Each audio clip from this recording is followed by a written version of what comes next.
أرست زينة أولاتنا مرارحان سراوي تجراي أرمي 5 حدر سواتنا صنعنا لعلوناتنا تمزابلتنا نمملاس كل مدايك آلسي كنحيلنا لهم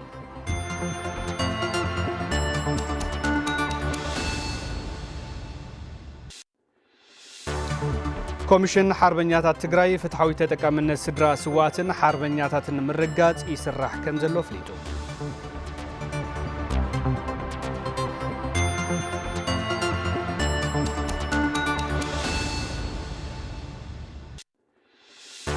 أب كتما زلمبسا بالعلي 22 مليون برستانة بحيل الصحي سرح تكال مستمعي تمرغو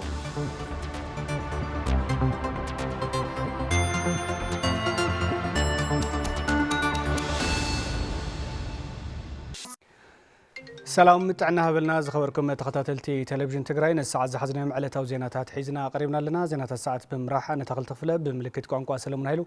بسم الله سومي استوديو تلفزيون تجراي بمخان حبرناكم مصانحت كنقبرنا سنة مكتال فلمام جزاتاوي حدنتنا تمزابلتن تجراي نمبلاس بتكبار مكلاس سواء زحدقو حدري مفتسامي كبلو نبرتن أمرارحان وردا سامرة قليتهم نسبساب بلاش فراو معرف قبل صادق أبوردا سامرة مبس هاسان شمونتن عمت معلت سماعتات تذكروا ببموالو جاغانم انت تقرايلهم زخفلو وكور مسوات انت نذكر حزون حدرون بمعقاب كزاتا وحدنتن تمزابلتن مملاس بتكبر بمقلاسن سدرا سوات بمدقافن قالنا نحدثو ليلوم تساتفت تزخري انت يوم حدا راح يقومنا نيو سماعتاتنا حد يقومنا نيو تقراي تخبرات تقراي كتلي لو علاونتا زراغا جزء تقراي كتلي نازنتا زراغا جزء تقراي كتلي مسلات تطقاميت زخونه تقراي كتلي لم يوم سماعتاتنا حليفهم حزون تخوينك قالهم كيعبرنا فانا قلت وغاناتنا لو علاونت تقراينا بزخرولو منغدي بتغوار نراغاغصلو معلتينا نينا مالت حزهلو خونتات فينا كنريت لنا درجه 1 مليون لاكل هزول تفنقل هزول لنا مالتي هزنا لما ربوتكم لس ندحر خوينو نايتهم التسوع علامه حزنا مسمر حزنا كنقالسنا فنقالي بزح خرتت يولو اب صحي قري خزون وداتاتنا اطنكرنا دنبرنا كنخبر تفنقالنا كنملس ግን ዝግጅኢና حزي سمعتنا كندبسهم كنذكرهم تخوينا حدا سدرا سوات بمخباري ماتيو سدرا سوات كحجوز زغبوم نحجزنا قال سواتنا ون بتغبار لارنا حزب تግራይ አትይዎ ካብ ዘሎ ዝተሓላለኸ ፈተና ብምውፃእ ናብ መረበቱ ዘይተመለሰ ህዝብን መሬትን ንምምላስ ካብ ዝኾነ እዋን ንላዕሊ ሓድነትን አጠናኺርና ንረባረበሉ እዋን ሕዚ ዝበሉ ድማ ኣመሓዳር ወረዳ ሳምረ ኣይተመዝገበ ጣዕሚ እዮም ግዛታዊ ሓድነት ናይ ምምላስን ተመዛበልቲ ናይ ምምላስን ተልእኾ ግደ ብህይወት ዘለና ሰባት እዩ ግደ ሓደራ ዝተዋሃበና ኣካላት ኢና ስለዚ ዘውዚ ዘሎ ኩነታት ከም ጻምእን ድሌትን ህዝብና ህዝቢ ትግራይ መንግስትናን ውድብናን أولاد ستانان حزب تجراي كابتي أتيو وزلله استحلالخ ناي صلاة وديتات شرحتاتن زيب لنا استوت أنا وديت أفشلنا لعلنة حيالنة حزبنا نرجع صلوا حلوات دحنة حزبنا حزب تجراي نرجع صلوا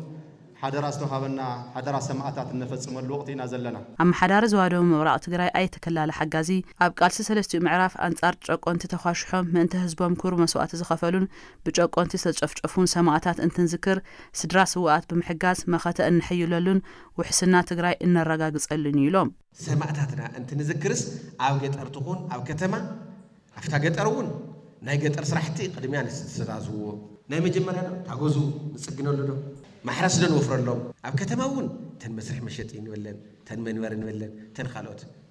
بعقمنا قلت أنت بزلوا فتحوا أنت بزلوا تسيد راسنا تعكيو تخكليهم بزلوا زخلنا يوم نيجنز حاجة زدي ناي مورال حاجة زدي نحجزنا كنا خدنا حزون سألتنا أيد قسم بزبالة سيد أنا خور له ناو قرصي ناخن أتو زلنا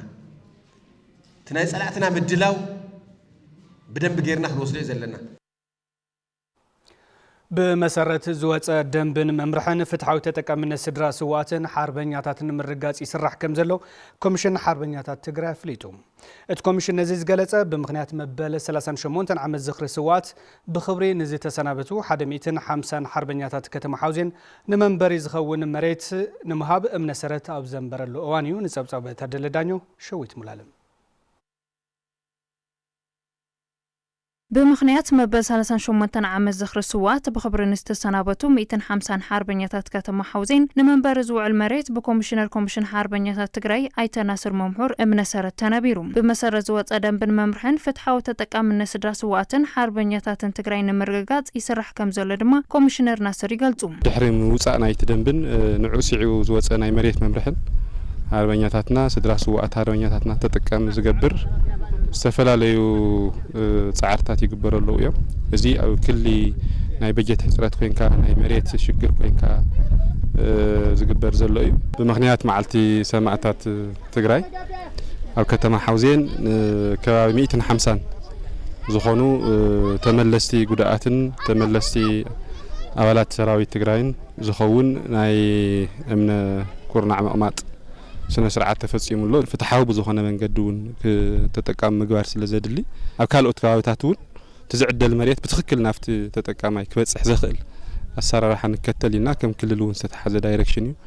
بس حد زواون ترادانالو زخد زلنا غداي محدار كتم حوزين للي 400 سدرا سوات بفتحاو منقدي منبر مريت كم زعدل زحبرو كنتيباتا كتما ايت ار اي حيل ماريم بخبر نستسنابتو حربنياتاتون بمسرت ممرحي زغبوم طقم خمس رخبو يبرهم فتحاو تتقامنت سدرا سوونا حربنيانان كم كلتيو وردا محدار بزوح رحقات ناتخيدن تخون بفلاي كتما ناي منبر سدرا سوو مسرت دم تتقامنت استقامت حقتات زمالو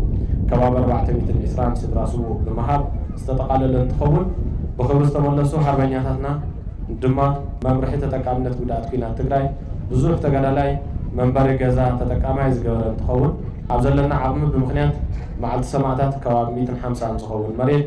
መበገሲ ካብ ይግበእ ነፃ ተገይረሎ ብቐጻሊ እውን ስዋዕትና ዝተዋደቑሉ ረዚን ዕላማ ኣጠናኺርና ክንመርሖ ምዃንና قالس يفضل نتقم زيكونس نهالواتن دحننتن حزب تግራይና ተቃሊስና ዝበሉ بخبر استسنابتو حربنياتات كتم حوزين بوغنم نسدرا سواتن حربنياتاتن ዝግበር ዘሎ ጠመተ ተጠናኺሩ ክቐጽል ይግባእ ይብሉ ከም ክሽ ማሕረኛ ይኹን ካብ ናይ ወረዳ ናይ ጣብያ ስጋዕ ክል ዘለኩም ምሽል ሓበኛ ቀጥታ ተጠቃምነት 10 ሰብ ይኹን 10 ልኩዕት ዝውሃው ዝግቡ ክረከበለው ዝብል ምክንያቱ ገበረልህ ገበረልካ አጠፈሎ ዓቅሚ ህዝብና ወይ ዓቅሚ ወረዳና ወይ ዓቅሚ ክልልና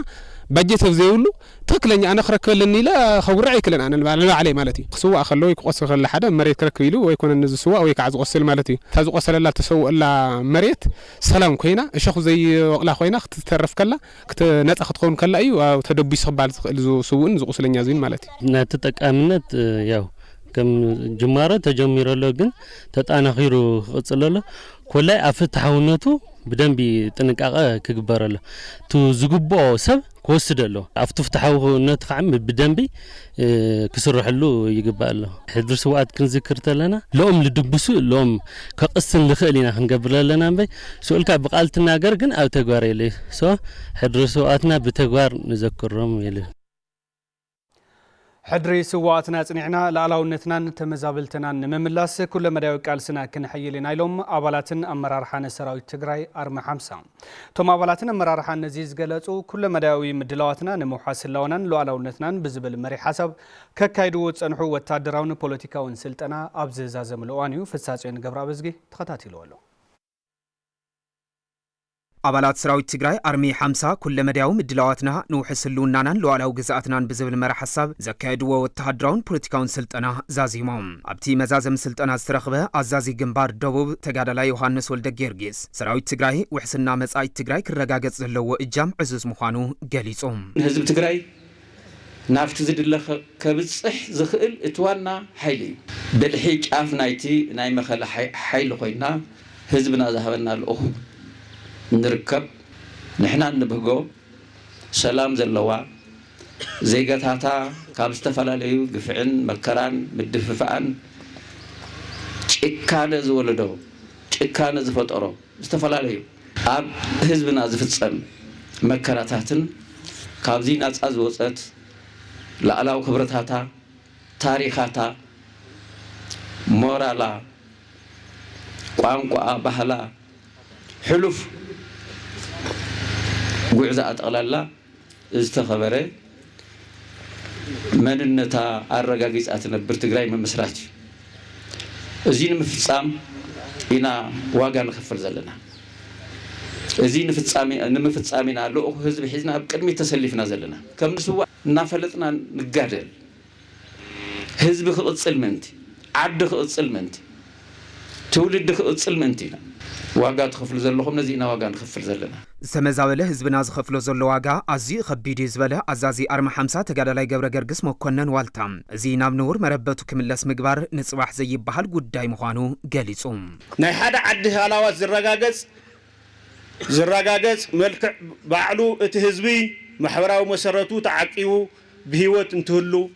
ምስ ሙሉእ ክብሩን መንነቱን ታሪኹን ዝነብረሉን ዝውንኖን ለኣላው ግዛት ውሕስ ኮይኑ እንትቅጽል ጥራሕ እዩ ካብዚ ወጻኢ ሃላዋት ዝበሃል ነገር የለን ስለዚ ሰራዊትና ክህሉን ክጠናኸርን ዘድልየሉ ቀንዲ ዕላማ ድማ እዚ እዩ እቲ ኣብ ምንጋጋሞት ዝርከብ ዝተፈናቀለ ህዝብና ክድሕን ኣብ ቁጽጽር ጸላእቲ ዘሎ ግዛኣትናን ህዝብናን ሓራ ክወፅእ እንተኽኢልና ጥራሕ እዩ እዚ ድማ ኣካል ሰራዊት ትግራይ ኮይና ከም እንገብሮ ምንም ጥርጥር የብለይ ትግራይ እንጸላሊዋ ዘሎ ጸገም ንምብዳህን ህልውና ህዝቢ ትግራይ ንምርግጋጽን ኩለመድያዊ ቃልሶም ከም ዝሕይሉ ድማ ኣባላትን ኣመራርሓን ሰራዊት ትግራይ ኣርማ 50 ኣብ ዘውፅዎ መግለፂ እዋም ሓቢሮም ህዝቢ ትግራይ ኣብ ዝሓለፈ ዘጋጠሞ ናይ ህልውና ሓደጋ ብዝኸፈሎ ክባር ዋጋ ህልውኑ ብምርጋጽ ውዕሊ ፕሪቶርያ ክፍርም ክኢሉ እዩ ይኹን ዳእምበር ሕዝውን ጸላእትን ውዕሊ ፕሪቶርያ ብምፍራስ ከም ህዝቢ ኸጥፍኡና ለይትን ቀትርን እናተራረቡ ይርከቡ ከም ተጋሩ ህልውናና ንምርጋጽ ግዝኣታዊ መሬትና ንምውሓስ ተፈናቀለ ህዝብና ንምምላስን ሕዌት ትግራይ ንምቕጻልን ኣብ ዝግበር ኩሉ መዳያዊ ቃልሲ ከም ኣርምና ኣርማ 50 ኩሉ ዓይነት ዋጋ ንምኽፋል ቃል ናቱ ሉዓላውነት ትግራይን ተመዛበልትን ንምምላስ ሕድሪ ስዋኣትና ጽኒዕና ክንቃለስ ኢና ክብሉውን እቶም ኣባላትን ኣመራርሓን ሰራዊት ትግራይ ኣርማ 50 ገሊጾም ሕዝውን ከም ትማሊ ምስ ህዝብናን መላእ ሰራዊትናን ኮይና ጸላእትና መኪትና ህልውናና ንምርጋጽ ካባና ዝጽበቕ ኩሉ ከም እንፍጽም ነቶም ብመስዋዕቲ ዝኸፈሉ ጀጋኑ ብጾትና ቃሎም ብምሕላውን ሕድሮም ከይጠለምና ብጽንዓት ብምቅላስ ግዛታዊ መሬትናን ተፈናቀላይ ህዝብናን ናብ በመረበቱ ከም እንምልሶ ብስም ስዋዕት ብጾትና ቃል ናቱ ምምሕዳር ወረዳ ማይቅነጣል ንልዕሊ 200 ስድራ ስዋዕትን ብኽብሪ ንዝተመለሱ ተጋደልትን ንመንበር ዝኸውን መሬት ንምዕዳል ስነ ስርዓት ምውፃእ ዕፃ ኣካይደሎ ንጸብጸብ ንጉሰ ማረ ክብረ መስቀል ኪሮስ معلت سمعتات تجري مخنيات بمجار أبا وردا مايك نتال نسدرا سوعات سلسته معرفات قالسي نمنبرزو المريت نمعدال سنسرعات موسع عجات قايدو اتم كابت شعتت أبياتات التوردا نزتوكلو نلعلي كل التميت سدرا سوعات نمنبرزو النبس وكفهم 140 كاري متر كم زوهبهم محدار توردا قليسو تتكمت تعدل زخون وجنات حز تجمير زلو سدرا سوعاتنا مبرتاع سرحتي كت أنا خير يجبايبلو هذا نحنا ياو تتقمت نات عجا خوينا لنا نقطالها ونتقللنا كم تتقمين خوغونا نحنا وندل معناته نحنا زحنا سلازي كوناس نقطالها منكم قصل لو مخنياتو كسكاب حزي باستفاله مخنياتات ابز وردانا زي جمرن بقلص معناته هاروينتو خون تسوغو يخون تهلو يخون او قالس زل يخون نخلو معره تقالا سايكو صحو سمعت لني يعني برقص واغا اكالن واغا مسوعتن والا كانت زي هالوي يخون بر كتصالي من تعد السواء خركب كتصالي زقادل هاربنجا خركب كن نتا هاربنجا يخون نتسو ممرحنا سرارحا نوصيخا باقواو مكن خانن زقبو ندبس خون تتقامنت زتقامل خونتات مفتارن كن ممارص يولون ورداناون بتازلوتنا يغنزب عامي مس زلو كابينا زلو حرسوس تراديو سدراسو انت هاربنجان تتقامنتن مرغغاص جمرو كيادو زناديو وانا محداري وردا مايك نطال ايتا تسفو قبر مريم نلعل خلت ميت سدراس وعاتن تملست حربنياتاتن منبر زوع المريت معدال نسوعات كجبرو كابز جبو متازنا عساتو تو مخانا بمقلاز يخون مبر صلاتي سوعات زودقلو علما نمرخاس زخدو وزلو كي تقبار بستود مركع مقلاس يجبا يبلو نساتم زودقلو منتا لمعاتيم سلازي راقص لمعات تايز مسل نساتم زودقو منتا سلامن معمق ديمقراطية منتا فتح الرتعنية سلازو زخونتات زي هستقراي كندينا إذا أكليو ዘንጸርጽር ዘሎ ስድራ ስውእና ክንደይ ናይ ዝኣክል ይዝበክ ዘሎ ሃርበኛና እንታይ እዩ ዝኸውን ዘሎ ኣብዚ ዘሎ ጉዳይ ዝወደቕሉ ዕላማ ኣብ ምንታይ ብርክ ይበፅሕ ብተመሳሳሊ ንሶም ዝወደቑ ምእንተ ውሕስ ሰላምን ዝተረጋግአ ከባቢን እዮም ከባቢና ግን እንታይ ዝኣክል ናይ ፀጥታ ስጋኣታት የጋጥመሎ ከመይ ዝበለ ውሕስ ዘይኮነ ናይ ህዝብና መነባብሮ ኣሎ ትንሪኦ ጉዳይ ኣብኡ ዘሎ ሕቶ ናይ ህልዋት ሕቶ ኮይኑ ተሪፍ ኣሎ ምምሕዳር ወረዳ ማይ ቅነጣል ቅድም ክብን ንልዕሊ 700 ስድራ ስዋኣትን ሓርበኛታትን ንመንበሪ ዝኸውን መሬት ከም ዝዓደለ ንምፍላጥ ተኻኢሉ ምምሕዳር ከተማ ዛላምበሳ ን33 ስድራ ስዋኣት ንመንበሪ ዝኸውን መሬት ዓዲሉ ንስድራ ስዋኣት ቀዳምነት ብምሃብ ዝተገበረ ዕደላ መሬት ንኣካል ጉዳት ሓርበኛታት ተመሳሳሊ ዕደላ መሬትን ተጠቃምነትን ንምርጋጽ መደብ ተታሒዙ ከም ዘለውን ምምሕዳር እታ ወረዳ ኣፍሊጠሎ ገብረመድህን ተወልደ መድህን ተወሳኸሎ ምምሕዳር ከተማ ዛላምበሳ ን33 ስድራ ስዋኣት ንመንበሪ ዝኸውን መሬት ስነ ስርዓት ዕፃ ብምክያድ ዓዲሉ ነበርቲ ከተማ ዛላምበሳ ዕደላ መሬት መንበር ገዛ ንብዙሕ ግዜ ዝነበሮም ፀገምን ሕቶን ዝመለሰ ምዃኑ ገሊፆም ተዋሂብና ዘለና ብጣዕሚ ደስ ኢልኒ ቅድሚ ሕጂ ተረሲዕና ዝነበርና ሕዚ ብጣዕሚ ደስ ኢልኒ ምስቲ በዓል ናይ ሰማዕታት ስለ ዝኾነ ዝተረፈ ስድራ ስውእ ከማና ከምዚ ክረክብ ደስ ይብለኒ ውራተ ወለድና ሰውሉ ተጋደልሉ ከምዚልኩም ትዕደላ መሬት መራያ ምግባርኩም ብጣዕሚ ደስ ዝብል ያው ወለድና ከምዚ ተቃለስዎ ቃልስስ በቃ ብጣዕሚ ደስ ዝብል ከምዘይ ተሰው ዝዓድልኩምና እኒኹም ብጣዕሚ ደስ ዝብል ኣሕዋትና ዝኾነ እንትን ምርካቦም ፍትሒ ምርካቡ ደስ እዩ ዝብለና ከምዚ ከዓ ንቐጻሊ እውን ንኽቕፅለልና ዘለዎ ኣሕዋትና ውቃዓት ኩሎም ነገር ኩሎም ዘበሉን ነገር ከምዚ ንኽቕፅል ተስፋ ንገብር ደስ ዝብል ነገር እዩ ከንቲባ ከተማ ዛላምበሳ ኣይተ ተስፋይ ኣወታኝ ኣብ ዝሓለፈ ወርሒ ን187 ናይ 3 ምዕራፋት ቃልሲ ስድራ ስዋኣት ከም ዝተዓደለን ሕዚ ብተመሳሳሊ መበል 38 ዓመት መዓልቲ ስዋኣት ምኽንያት ብምግባር ን33 ስድራ ስዋኣት ዝተገብረ ዕደላ መሬት መቐፀልቱ ምዃኑ ሓቢሮም ስዋኣት ስድሮኦም መንበሪ ክዕደሉ ክኽእል ኣለዎም ቅድም ቀዳድም እዚኦም ክነተኣናግድ ክንከለለና ተባሂሉ ዝተቐመጠ ኣንፈት መሰረት ጌርና ኢና ሎም ማዓንቲ 33 ኣብ ዝሓለፈ 187 ብድምር 220 ናይ 3 ምዕራፍ ስድራ ስዋኣት ወዲና ኣለና ንስድራ ስዋኣት ቀዳምነት ብምሃብ ዝተገበረ ዕደላ መሬት ንኣካል ጉድኣት ሓርበኛታት ናይ ሕሉፋትን ቀረባን እዋናት ቃልሲ ተመሳሳሊ ዕደላ መሬትን ተጠቃምነትን ንምርጋጽ መደብ ተታሒዙ ከም ዘሎ እቶም ከንቲባ ኣፍሊጦም ናይ ሓርበኛታት ኣይዓደልና ዘለና ይተርፉና እዮም ናብ 200 ከባቢ ዝኾነ ኣለውና ያው ግንባር ዘለው ይኹኑ ኣብ ተሰናቢቶም ብኽብሪ ኣብ ከተማና ዘለው ይኹኑ ኣለዉ እዮም ሕዚ እዚኦም ብኸይዲ ናይዚኦም ዕማም ይተርፈና እዩ ማለት እዩ ክነማልእ እውን ኢና ስዋኣትና እንትንዝክር ዝተሰውኡ ዕላማ ብዘይ ምሽርራፍ ክነተግብሮ ይግባእ ክብሉ ነበርቲ ምምሕዳር እንዳባፅሕማ ዕሸል ከተማ ፀድያ ገሊፆም ክብረ ዝገብር ገዳሙ ነበርቲ ምምሕዳር እንዳባፅሕማ ዕሸል ከተማ ፀድያ ዝኽሪ ስዋኣት ተመልኪቶም ኣብ ዝሃቡና ርእቶ ከም ዝገለጾ ዝኽሪ ስዋኣት እንትነኽብር ንፍትሒ ንልምዓት ንሰላምን ምእንተ ህዝቦምን ክብሉ እንከ ህይወቶም ዝገበሩ ጀጋኑም ዝሃቡና ሓደራ ተግባራዊ ክንገብር ይግባእ ኢሎም እቲ ዝተሰውኡ ዕላማ ኣብ ባይታ ልምዓት ምፍጣር ኣብ ባይታ ሰላም ምፍጣር ኣብ ባይታ ፀጥታ ምንጋስ ህዝብና ሰላም ዝኾነ ውሕስ ዝኾነ ናይ ፀጥታ ናይ ሰናይ ምምሕዳር ናይ ፍትሒ ዝረኽበሉ መንግስቲ ምህላውን ምቋሙን እዩ ዋና መሰረት ማለት እዩ እንድሕር ህዝብ እውን ሳብ ሕልፈትና ንሕና ሓሊፍና እውን ንደቅና ዘይሃስስ ታሪክ ገዲፎምልና ዝኸዱ ዘይሃስስ ቀለም ቀሊሞምልና ዝኸዱ እዞም ጀጋኑ እዚኦም እዮም ሰማዕታት ኣሕዋትና ደቅና ተሰዊኦም እዮም ነዚ ድማ ዝምልከት ኣካል ድማ ናቶም እቲ መስዋዕትነት ንኸይዓብር ነቲ ዘኒኦ ሓድሽ ወለዶ እውን መራእያ ንኸውን ግን እቲ ዝሓለፈ ስውእ ይኹን ኣካለ ጉድእ ብደንብ ገይሩ ክሪኦን ክሕሖን ይግብኦ ማለት ኣብዚ ሕዚ እዋን መሃያ ሰራሕተኛ መንግስቲ ኣብ ዝተኸልከለሉ ኩለ መዳያዊ ክልከላ ኣብ ዝተጠናኸረሉ ሰዓት ኢና ንርከብ ዝበሉ እቶም ነበርቲ ነዚ ድማ ሓድነትና ብምጥንኻር ክንፈትሖ ይግባእ ክብሉ ተዛሪቦም ዋና ነገር ሰናይ ምምሕዳር ምንጋስ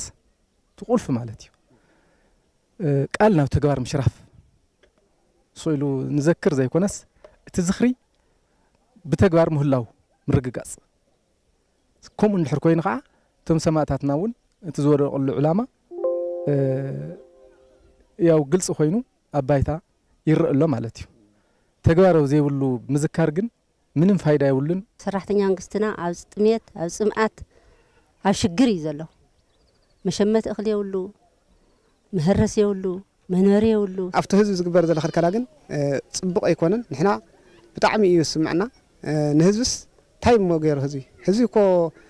እኽሊ ስለ ዝኸልከልካ ወይ ነዳዲ ስለ ዝኸልከልካ ምንም ዝመጽእ ፍታሕ የለን ማለት እዩ እዚ ዝፍታሕ እዚ ክመጽእ እንተኮይኑ ንህዝብኻ ሓቢብካ ንህዝብኻ ዝብላዕ ኣቕሪብካ ኩሉ ነገራት ኣቕርቦት ጌርካ ካልእ ክትሰርሕ ትኽእልካ ማለት እዩ እዚ ግን ብጣዕሚ ገይጋ እዩ ቀንዲ ዋኒና ዝተማዛበለ ህዝቢ ናብ መረቦቱ ክምለስን ግዛኣታዊ መሬት ትግራይ ክረጋገጽን ብዕቱ ምስራሕ የድሊ ክብሉ እውን ሓቢሮም ተፈናቃላይ ህዝቢ ኣለና 40% ናይ ትግራይ ኣብ ትሕቲ ወረርቲ ከም ዘላ እዩ ዝፍለጥ ማለት እዩ ስለዚ ነዞም ወረርቲ እዚኦም ህዝቢ ትግራይ ብዝኸኣሎ በብዓቕሙ ናይ ኩሉ ተሳታፋይነት ክህልዎ ይምነ ማለት እዩ ምስ መሬትናን ምስ ተፈናቃላትናን ምስ ህዝብናን ምስ ዓድናን ተቃሊስና ሓራ ንኽነውፅእ ኢና ንምነ ተዓምፂፆም ረፍረፍ እዮም ዘሎ ካብ ቸንዳ ተቐሚጦም ብጥምየትን ብሕማምን ሰኣነ መድሓኒት ሕክምና ሰኣነ እኽሊ ኣቕርቦት ኩሉ ግዜ የቐርቦምን 15 ኮይሎም ንሳቶም የለዋን ጠፊአን እየን እዚ እንተዘይተገይሩ ወድኣኸ ገና ማኸፍ ክንብል ኣብ ከተማ ዛላምበሳ ብትካላት ገበር ሰናይ ኬር ኢትዮጵያን ዓለም ለኸ ትካል ስደተኛታት IOM ብልዕሊ 22.3 ሚልዮን ብር ዝተሃነፀ ብሓይሊ ፀሓይ ዝሰርሕ ትካል መስተማይ ተመሪቖም ኣብ ዳግመ ህንፀት ማይ ዝተጀመረ ተስፋ ዝህብ ስራሕ ኣብ መብራህትን ካልኦት ዝዓነው መሰረተ ልምዓትን እውን ተጠናኺሩ ክቕፅል ነበርቲ ከተማ ዛላምበሳ ፀዊዖም ኣለው ገብረ መድን ተወልደ መድን ከም ስዕብ ኣዳልይዎ ኣብ ከተማ ዛላምበሳ ብትካላት ገበርቲ ሰናይ ኬር ኢትዮጵያን ዓለም ለኸ ትካል ስደተኛታት IOMን ብልዕሊ 22 ሚልዮን ብር በጀት ዝተሃነፀ ብሓይሊ ፀሓይ ዝሰርሕ ፕሮጀክት መስተማይ ተመሪቑ ነበርቲ ከተማ ዛላምበሳ ብሰንኪ ስእነት ቀረብ መስተማይ መንገዲ 3 ሰዓት ተጓዒዞም ካብ ጉድጓድ ይሰትዩን ንስእነት ጥዕናን ካልኦት ማሕበረ ቁጠባዊ ፀገማትን ይቃልዑ ከም ዝነበሩ ሓቢሮም ብጣዕሚ ፀገም ነርና ንሓደ ሰዓትን ፈረቓን ከይድና ፅሩይ ማይ ኣይኮነን ካብ ጉድጓድ እናንሰቲ ነርና ንሕና ሕጂ ግን በቱ ተገበረልና ገባር ሰናይ ብጣዕሚ እናመስገና ኢና ተፈናቂሉ ዝኸደ ሰብ ኣሎ ማይ ናይ ሰዓትን ፈረቓን ክትከድ ሰዓትን ፈረቓን ክትምለስ 3 ሰዓት ከባቢ ኢና ንወድእ ምስ ከፍቲ ኢና ንሰቲ ምስ ከልቢ ኢና ንሰቲ ምስ ኣድጊ ኢና ንሰቲ ምስ ፈረስ ኢና ንሰቲ ነርና ምክንያቱ ሓቢርና ኢና ንሰቲ ሂወት ስለ ዝኾነ ከይንመውት ኢልና ብዙሕ ሕማማት ክንቆልዑ ብዙሕ ሕማማት ንዓበይቲ ሕክምና ኣብ ዘይነበረሉ እዋን ብዙሕ ፀገማትና ኣሕሊፍና ሕጂ ክንሪኦም ከለና ግን ሕጂ ምስ ረኣናዮ ብጣዕሚ ተሰምዐኒ ደስታ ወሰን ዘይብል እዩ 24 ሰዓት ማይ ታራ ሒዝና ንውዕል ንስእነሉ ሰዓት ነይሩና ጥራሕና ንኸደሉ ፀሚእና ኢልና ታራ ሒዝና ጃርካናት ሒዝና ኸይና ፀምና ንኸደሉ ነይሩ ንስኻትኩም ካብ ትረግፅና ግን ተመስገነ ይፀምአና ይጠመየና ይፀገመና ብሰንኪ ስእነት ማይ መብራህትን ካልኦት ፀገማትን ናብ ካልኦት ከባብታት ከም ዝተፈናቐሉን ነዞም ፀገማት ህዝቢ መሊእኻ ንምፍታሕ ገበርቲ ሰናይ እጃሞም ክፍፅሙ ፀዊዖም ከምዛ ማይ እዚኣ መብራህቲ ንፅበ ሓደ ነገራት ህዝቢ እውን ዝቕፅል መብራህቲ ዝበሃል ነገር ኣሎ ምስኡ ዝኸይድ ፀገም ኢና ዘለና ዕንጨይቲ ምርፍራፍ ኣብ በረኻ እዩ ዝውዕል ዘሎ ሰብ እቱ ኣብቲ ዘሎ ሰኣን ማይ ምእታው ዓብዪ ዘሎ ህዝብና ሕጂ ከኣትወልና ምዃኑ ንኣምን መፂኡ ነይሩ ተመለስ ህዝቢ ኣለና ማይ ስኢኑ መብራህቲ ስኢኑ እዚ 120 ሜትሮ ጥልቀት ዘለዎ ጉድጓድ መስተማይ ንምኹዓት ዓለም ለኸ ትካል ስደተኛታት IOM 6.3 ሚልዮን ብር ዘውፅአ እንትኾን ንስራሕቲ ተኸላ ሓይሊ ፀሓይን ምዝርጋሕ መስመራት ማይን ድማ ብትካል ኬር ኢትዮጵያ ብ16 ሚልዮን ብር ብምሽፋን ቢሮ ማይን ኢነርጅን ትግራይ ድማ ስራሕቲ ሞያን ማሽነርታትን ብምቕራብ ከም ዝተሃነፀ ተገሊጹ ኬር ኢትዮጵያ እንደገና ቱና ሶላራይዜሽን ሲስተም እንደገና ፓይፕላይን ሜንቴናንስ እዚ አውዚ ኸዝኒናዮ ሪዘርቫየር እንደገና ዓኒ ነይሩና እዚ ሁሉ ሜንቴን ጌርና ላብ ስራሕ ውፅሕና ኢና አውዚ ኸዚ ግዜ ፋንክሽናል እዩ ናዛላምበሳ ከተማ ቀረማይ ተቀሪፉ ይልብል ምንጋሪ ከኣል እዩ ንሕና ከም IOM ሓደ ጉድጓድ ክንኩዖ ተፍተኻው ንሱ ሓላፍነት ታሂውና እቲ ጉድጓድ ጥልቀቱ 120 ሜትሮ ጥልቀት ዘለዎ ጉድጓድ ኳይትና ማለት እዩ ከምርቶ ዝኽእል መጠን ማይ ብሰከንድ ብሰዓት ኦሬዲ ፈሊጥና ንዲዛይን ዝኾኑ እታወት ንኬር ሂብናዮም ማለት እዩ ብሰከንድ 12.5 ሊትር ፐር ሰከንድ ልዕሊዩ እዩ ከምርት ዝኽእል ብሰዓት ማለት ከዓ 43.2 ኪቢክ ሜትር ልዕሊዩ እዩ ዘምርት ማለት እዩ ከንቲባ ከተማ ዛላምበሳ ኣይተ ተስፋይ ወጥተኝ በወገኖም ብሰንኪ ኩናት 5 ጎዳጉድን ትካላት ማይን ብምዕናወን ቀረብ መስተማይ ናብ ዘይሮ ወሪዱ ከም ፀንሐን ሕዚ ዝተሃነፀ ፕሮጀክት መስተማይ ናብ 60 ሚእታዊ ከም ዘብፅሖ ገሊፆም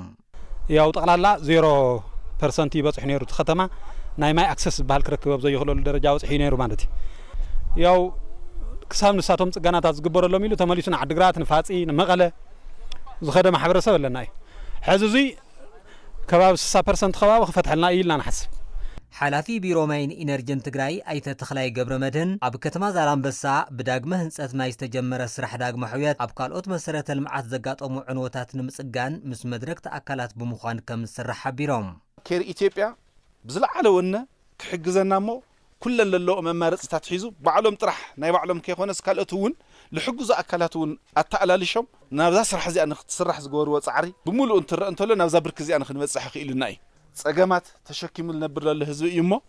ከምዚ መሰለ መቃለሊ ነገራት ክመፁ እንተለው ቀስ ብቀስተን መሰረተ ልምዓት እውን ናብ ኑር ቦታ እናተመለሰ ከዳ ከም ዝኽእል ኣብ ግምት እቲና ስለንኸድ እዚአን ኣጠናኸርና ንወስደን ኩነታት ክንፈጥር ኢና ዜናታት ቴሌቪዥን ትግራይ እናቀጸለ እዮም ዝኸበርኩም ተመልከትና ናብ ዝቀጽል ዜና ክንሰገር ኣመንቲ ኦርቶዶክስ ተዋህዶ ቤተክርስቲያን ትግራይ ብዝርድኦም ቋንቋ ንኽጽልዩን ንክመሃሩን ዘኽእሉ ብቋንቋ ትግርኛ ዝተጻሕፉ 11 መጽሓፍቲ ተመሪቆም በላይ ሽፈራው ተኸታቲሎ ተስፋይ ታደሰ ድማ ከም ስዑብ ካቅርቦ እዩ ኣመንቲ ኦርቶዶክስ ተዋህዶ ቤተክርስቲያን ትግራይ በኣፍ መፍትሒ ቋንቋኦም ዝተጻሕፉ መጽሓፍቲ ብዘይምንባሮም ክጽልዩን ክመሃሩን ይጽገሙ ምንባሮም ብምግንዛብ ነቲ ጸገም ንምፍታሕ ካብ ጥንታዊ መጽሓፍቲ ግዕዝ ናብ ቋንቋ ትግርኛ ተተርጊሞም ዝተጻሕፉም 11 ዝተፈላለዩ መጽሓፍቲ ተመሪቆም ንንባብ ከም ዝበቕዑም ኣካያድ ስራሕ ሃገረ ስብከት ከተማ መቐለ ሊቀ ስልጣናት ገብረስላሴ ሕሸ ይገልጹም ሰብ ብቋንቋ እግዚአብሔር አምላክ ዝሃወ ነጻነት ብታል ፈልጣ ጽሒፉ ከንብ ክመሃር ስለ ዘለዎ ኣብዚ ህዝቢ እዚ ብቋንቋ ቋንቋ ትግርኛ ሓደ ገጹ ግዕዝ እቲ ግዕዝ አንቢቡን ዝኸበደ ለመረዳዕ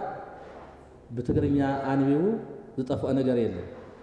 ትግርኛ ብዝግባእ ቋንቋ ስለዝኾነ ስለዝርዳው ተረዲኡውን ክጽሊ ተረዲኡዎ ከንብብ ርእሱ ክነጸሉ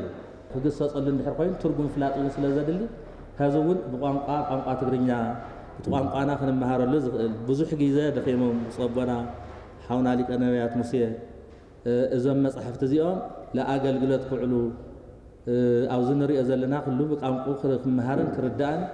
ከም ዘሎ ብምሕሳብ ተሓሲቡ ዝኸደ እዩ እሞ ብዝግባእ ኣንቢብና ብዝግባእ እውን ተረዲእና ህዝብና ክነምህረሉ ክነረድአሉ እዩ ተገይርለሎ እሞ ብትተሓሰበሉ ክውዕል እግዚአብሔር አምላክ ይሓግዘና መበቆል ስልጣንን ወናነት ብዙሓት ታሪኻትን ድርሳናትን ዝኾነት ትግራይ ናይ ባዕላ ቋንቋን ጽሑፉን ክትዕቢ ኣብ ዝግበር ዘሎ ጻዕሪ ትግራይ ማእኸል ቱሪዝም ንክትኸውን ቢሮ ባህልን ቱሪዝምን ትግራይ ብዕቱ ከም ዝሰርሕ ዝሓበሩ ድማ ሓላፊቱ ቢሮ ኣይተደርስ ጎደም እዮም ኦርቶዶክስ ቤተክርስቲያን ኣብ ጽንተታዊ ኩናት እዋን ብርክት ዝበሉ ዕንወትን ብርሰትን ኣብ ሓድግታታን ኣብ ገዳማታን በጽሑ እዩ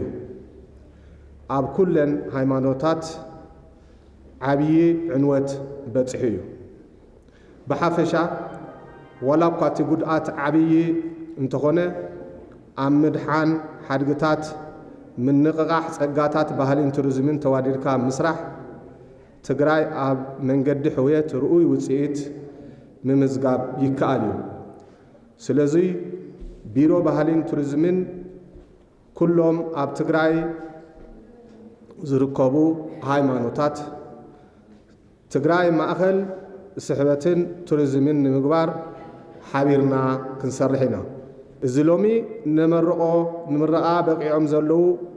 መጻሕፍቲ ክብርታትን ስነ ምግባርን ተጋሩ ኣብ ምህናጽ ርኡይ ግደ ከም ዝጻወቱ በዓል ሙሉእ እምነት እየ زخبركم تملكتنا نسعى زحزنا يوم زيناتها تبزينا كنزازم مسألة مكتالكم كبرتها بالنا ببزن خمودما سنة جزء